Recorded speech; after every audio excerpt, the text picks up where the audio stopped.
Ready and go.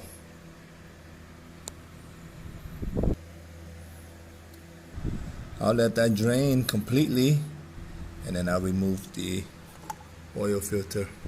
Put some oil up in there. How tight should you tighten?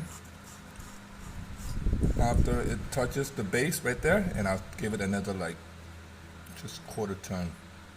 Here's another benefit to changing your own oil is you get to look at the drain plug, especially one that has a magnet on it like this, and your drain plug doesn't have one. I would say go ahead and order one. Highly recommend it. Gives you a good idea internal engine is doing. There you go. Alright. And fill her up.